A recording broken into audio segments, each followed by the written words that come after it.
let us continue.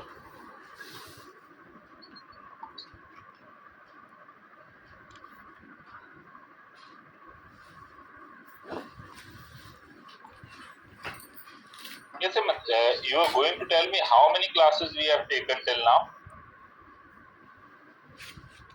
So till now, sir, 9 classes have been done, sir. 9 classes, and you had paid for 20 classes, right? Yes, sir. Last one. Yes. Fine, fine. Okay, so this is our 10th class. Yes, sir. Okay. So last class I think we took for half an hour only, is it? Yes, sir. Fine. Okay, so today also we'll continue for another half hour, so that will make our one class complete. Okay, I'll request again the notes which I sent to you, please keep studying them, okay? Yes, sir. Okay, sir. And because it's only theoretical part now. Okay, so whatever is there, that is in theory, means that needs to be mugged up. Okay, and ultimately it's your job to mug them up. So just a minute, electro semiconductors is there. So till now in semiconductors, we have seen about yes, at what point we were there? Band theory is completed? Yes, sir. Energy band theory completed, sir. Band theory completed. Okay.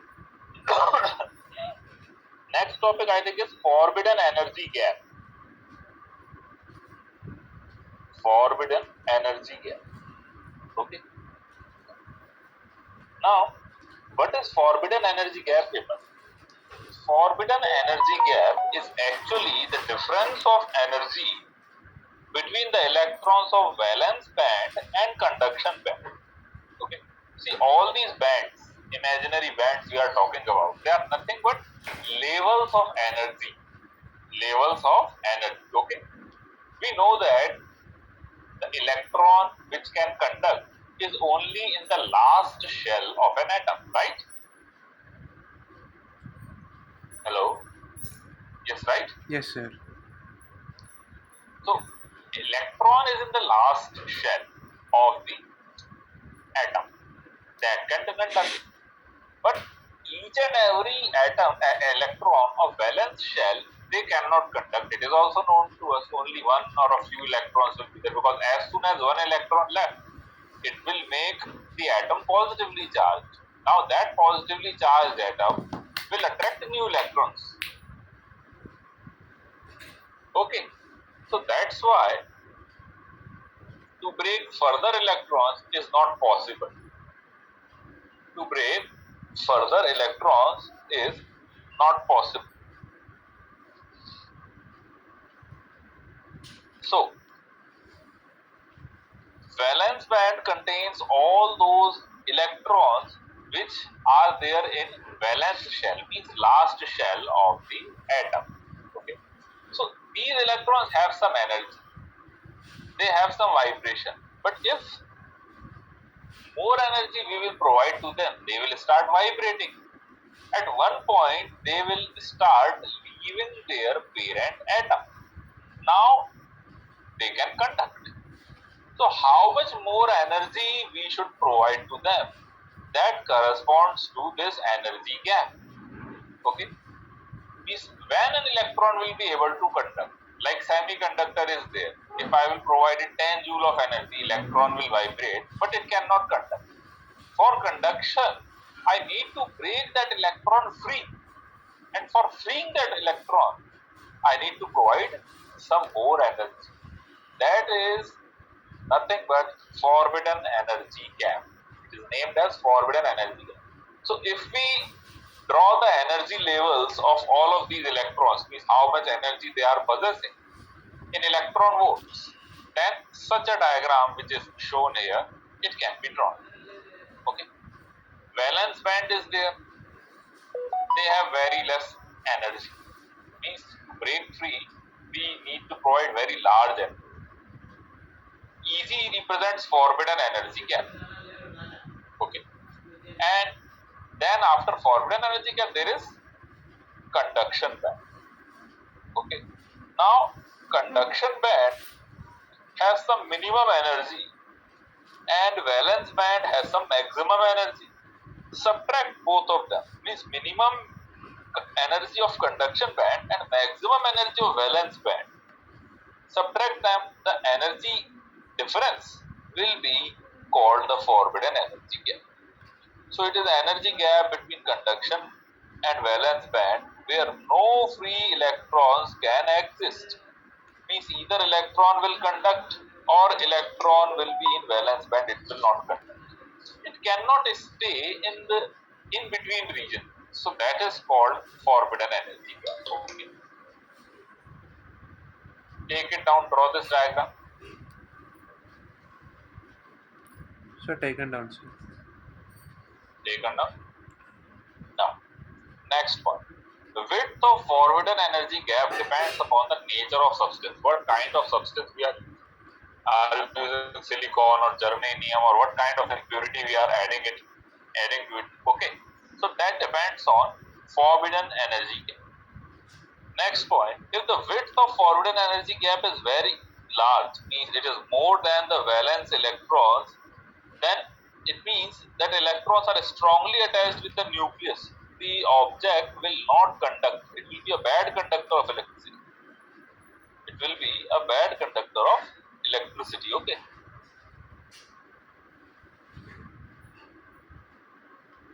Got it? Yes, sir, got it, sir. Now, as the temperature rises, what will happen? The electrons will gain more and more energy. Now, easily electron can break free. Getting it? So, when we heat semiconductors, they start conducting. So, as the temperature rises, this forbidden energy gap will decrease. When this forbidden energy gap is zero, then the object will be called conductor.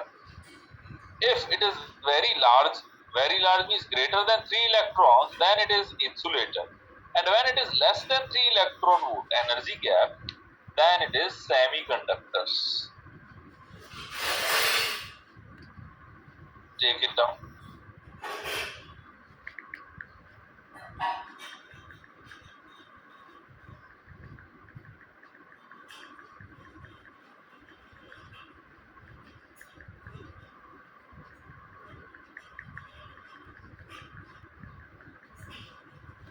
Sir, done, sir.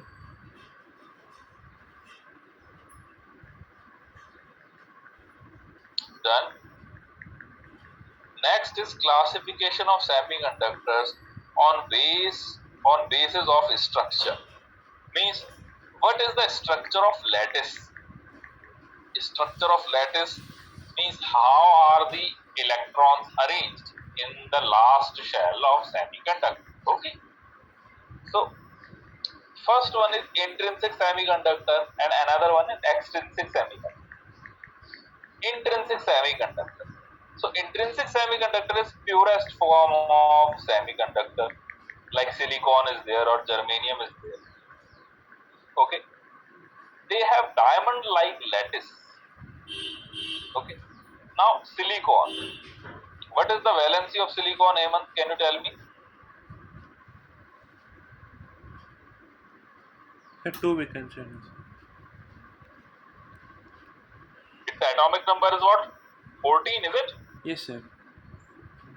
Silicon has atomic number 14. So its valency is what? 4, sir. Sorry. 14, 18. 288. So Sir, it has how many electrons? sir, valence of silicon is 4. Yes. It has 4 valence electrons. So to complete its octet, it needs 4 more electrons. Getting it? So what it does, silicon takes 4 electrons from the neighboring 4 atoms of silicon. Like this lattice, the diagram is shown here. Okay. See, the center one, it has plus valence. So it needs 4 more electrons to to complete its octet.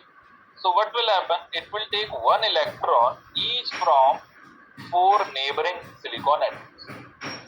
And this bond sharing will be in between these five atoms. And thus the atom will complete their octet. Now, because of this, there will be a bond between two atoms. And electrons will also be bounded. Getting it? Electrons will also be bounded. So in the diamond-like structure of silicon, each atom tends to share one of its four valence electrons with four of its nearest neighbor atoms. One electron it will share with the other four. Four electrons are there, each will be shared, and they will also share one of their own electron. So complete octet of 8 will become. So these shared electrons, such pairs are said to form a covalent bond, or simply it is called a valence bond. Covalent bond is formed, and that's why it will take a particular shape and size. Okay, this thing is seen at lower temperature. Okay, this lattice is seen at lower temperature. Now draw the diagram first.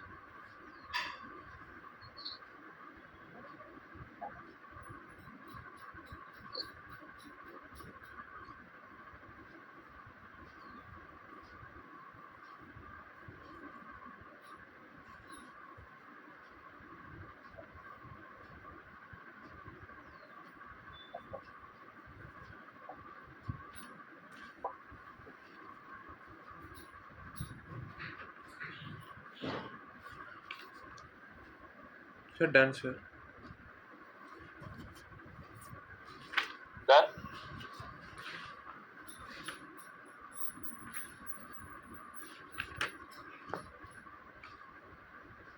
Yes, sir, done, sir.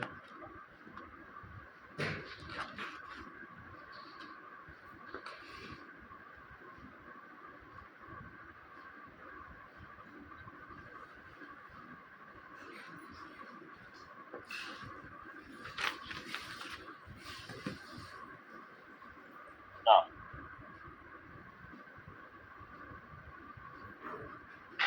now what will happen as the temperature rises? As the temperature rises, more thermal energy will be absorbed by these electrons. And because of this absorbed energy, they will start vibrating. And while keep on vibrating, they'll get more and more energy, and ultimately they will break away from these covalent bonds and start conducting. But when it will leave its own place, a vacancy will be left. Vacancy will be left by electron. That vacancy will behave as an effective positive charge because electron would have been there. Now electron is not there, it means we can consider it as positively charged body. That's why it is called a hole. The hole behaves as a free particle because now it will attract other electrons on its place. So we can see that the hole is traveling or positive charge is traveling. Take this point down.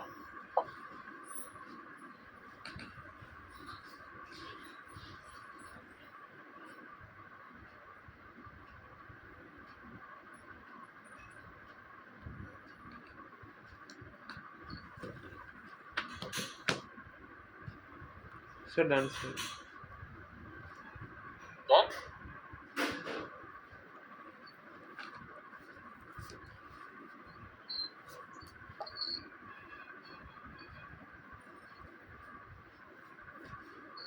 Sir, yes, sir, done, sir.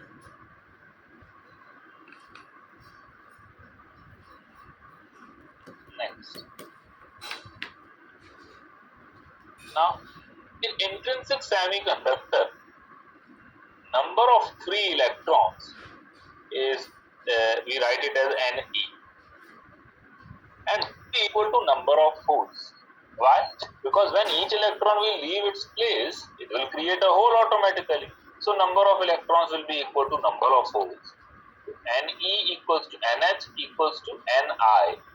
So we call it number of intrinsic charge carriers.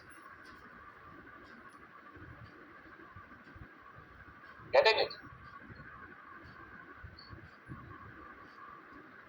Intrinsic charge carriers.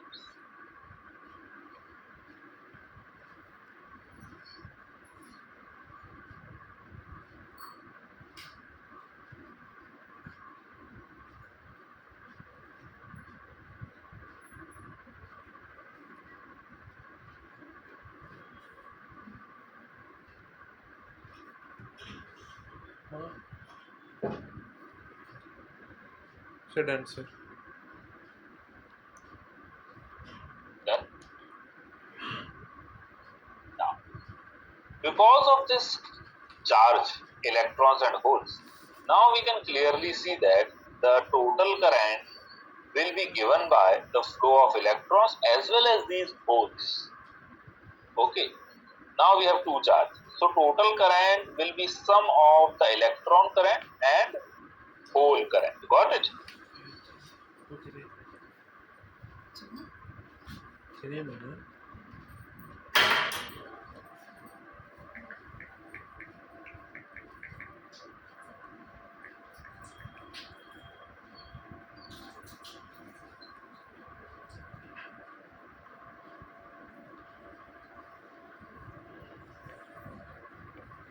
Yes. Take this point down first.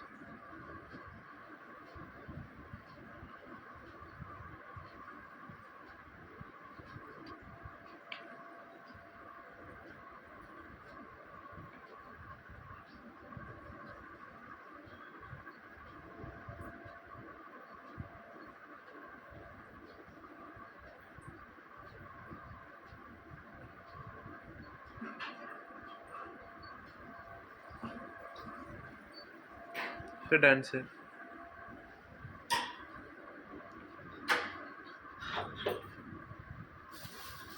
Done. Now next is extrinsic semiconductor. Now extrinsic semiconductor are just modified intrinsic semiconductors. What we do in extrinsic semiconductors, we take intrinsic semiconductors naturally existing and we add some impurities. Add impurities means will add either pentavalent element or trivalent element, okay, based on our requirement. So this impurity adding is called doping, and doped semiconductors are known as extrinsic semiconductors. Okay, the impurity which we are giving inside the intrinsic semiconductor, that impurity is called as dopant. The dopant has to be such that it does not distort the original lattice structure. Means, like if a lattice structure is like this, then the impurity must be such that it dissolve inside this lattice and do not disturb these atoms. Okay, getting it? Like boron, we have third group, fourth group, and fifth group of elements. Okay, in fourth group, carbon, silicon, germanium, tin, lead. Before that, third group is boron, aluminium, gallium, and thallium. And fifth group is nitrogen, phosphorus, arsenic, antimony, bismuth. So these three groups only we can use. Silicon and germanium already are semiconductors and they are tetravalent, they are four valence. So we can add third group elements, boron, aluminum, gallium, indium, or fifth group elements like phosphorus, arsenic, antimony. Okay, we can add them also. Getting it? Take it down to this one. Extrinsic semiconductors.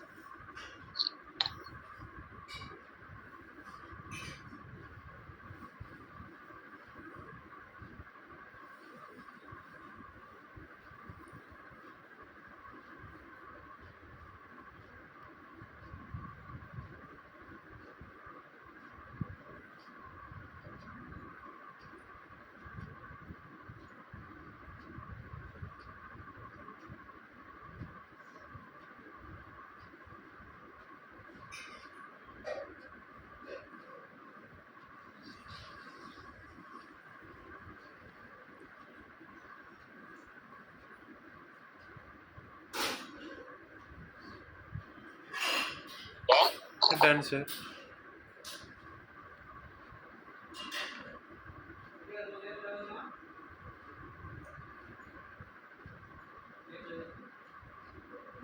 Now,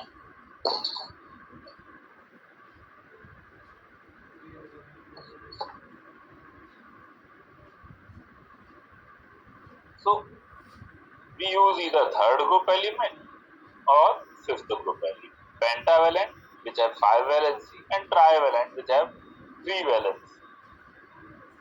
Okay, depending on these impurities, pentavalent or trivalent, extrinsic semiconductors are further two types, N-type and P-type. Now, let us see what are N-type semiconductors. See, when an atom of pentavalent impurity is added to the element, what will happen? It will occupy the center position. Now it has 5 electrons in valence shell. It will share 4 of these electrons with the other silicon atoms. Okay, and they will share 4 of their atoms with these 4 atoms of pentavalent impurity. But 1 electron is remaining. That electron will become free electron. Now it can conduct easily. Now it is easily conducting because already the octet is complete. Getting it? Draw the diagram and take it down.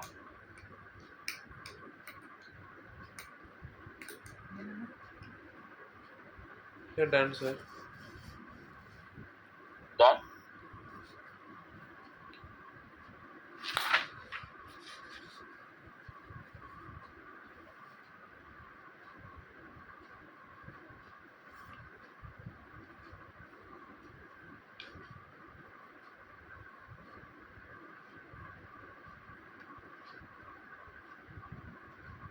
Just a minute.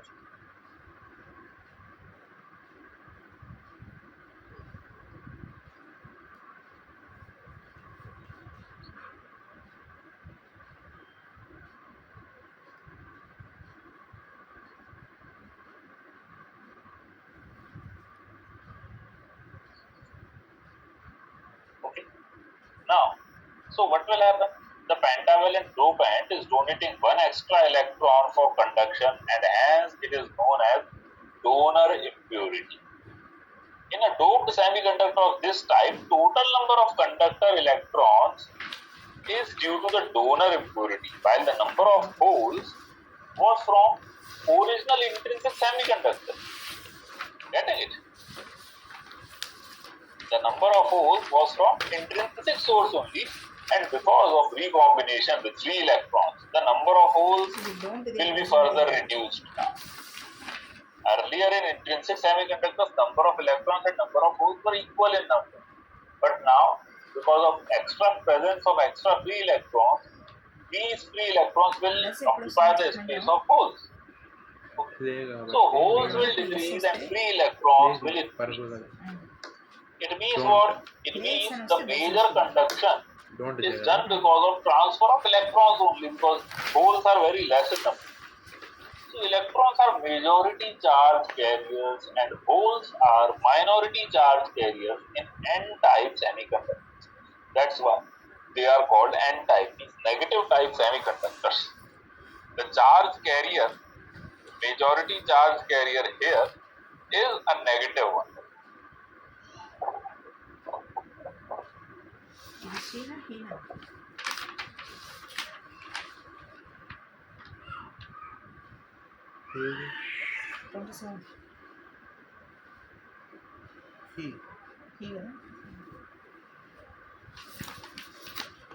Sir, done, sir.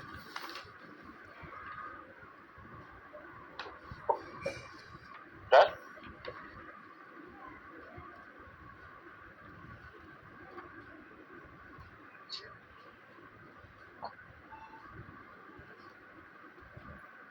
Yes, sir, done, sir.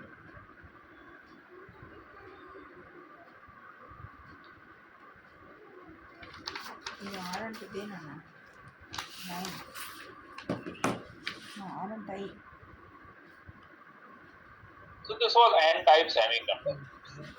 Now similarly in P-type semiconductors, what will happen? a trivalent impurity is added. P type stands for positive type. P type stands for positive type semiconductor.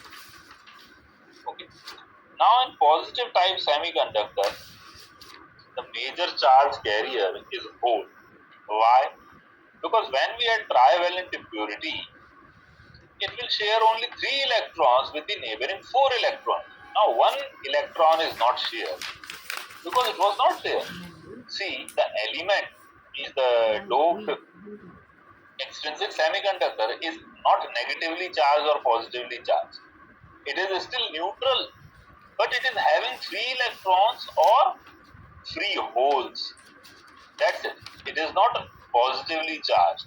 Hole means not positively charged.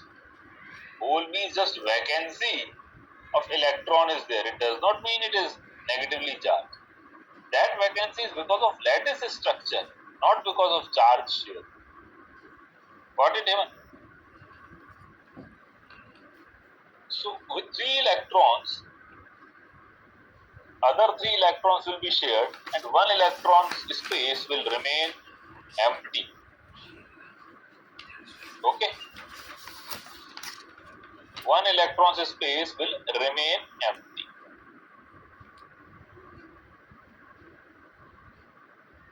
Got it? Sir, got it, sir.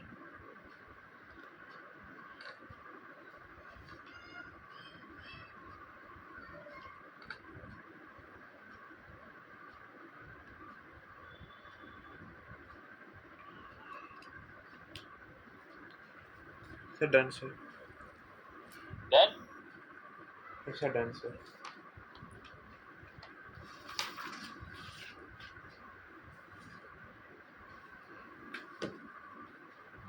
There.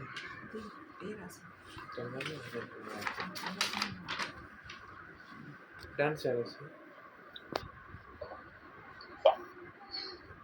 so this trivalent atom has a vacancy for hole as shown. This hole behaves as an effective positive charge. Okay?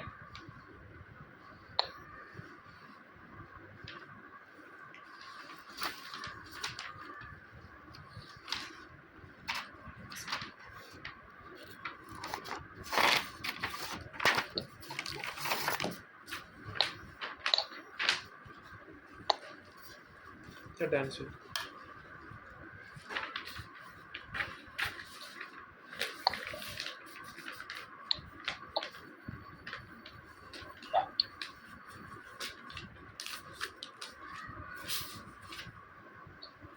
Sir, done, sir.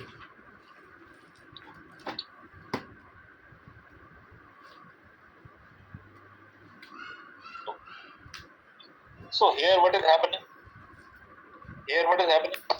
Here holes are in addition to intrinsically generated holes because one hole is becoming extra because of the doping. Okay, so here more number of holes will be present and the free electrons they will combine with these holes, thus number of electrons will decrease and number of holes will increase. So thus holes will become major charge carrier.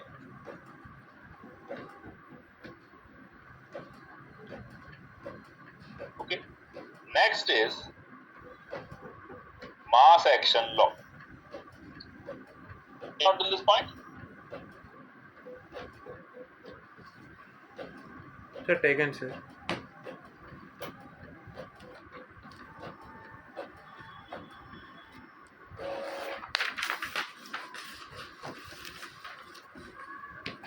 now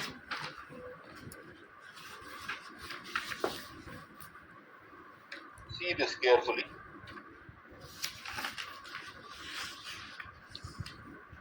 Mass action law. Mass action law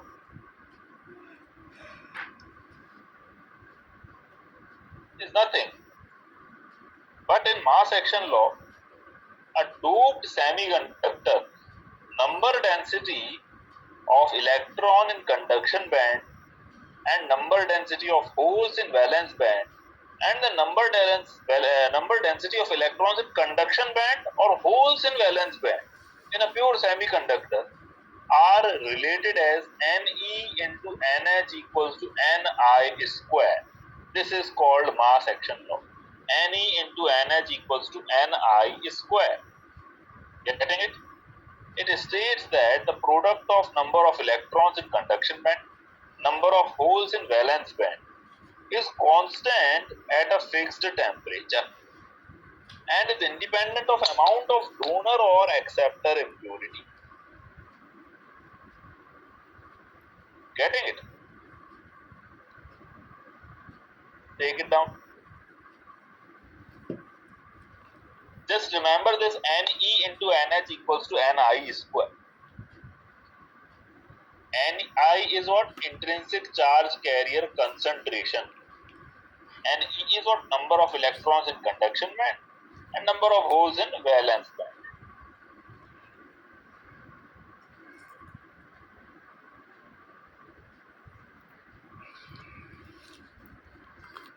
Sir, done, sir.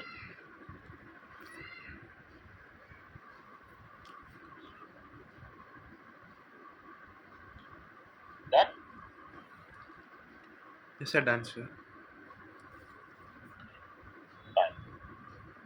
Now see this next question. The energy of a photon of a sodium light equals the band gap of semiconducting material. Find the minimum energy.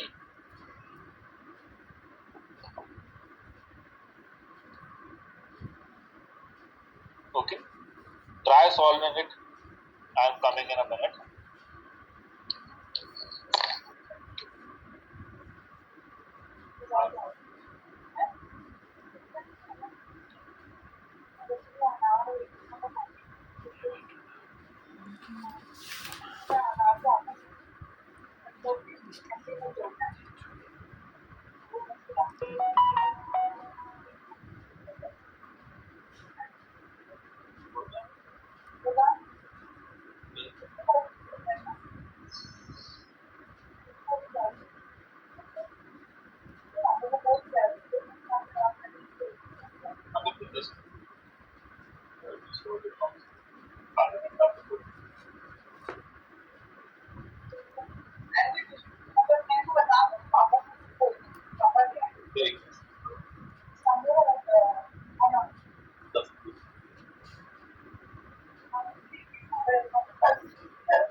Hello. Yes, Hemant, am I audible? Taken down the question. Sir, taken down, sir. Yes, sir. Fine, fine. So Hemant, I think half an hour is completed. Okay. Yes, sir. So I need to leave now. Okay. So this will may cover one more class. Okay. Yes, sir. Fine. Okay then. Okay, Yes, sir. that's all for this class. Yes, Please sir. keep reading the theory. If you read the theory part, it would be easier to understand when we will be in class. Okay. Yes, sir. Okay, sir. All of this theory it is just theory. Nothing else is there. Questions are there, but later on, means after a large part of theory, questions will arrive. Okay, so we will absolutely see all of them. So the theory part, read it at once. We will understand it in class. Okay. Yes, sir. Okay, then thank you. Thank you, sir.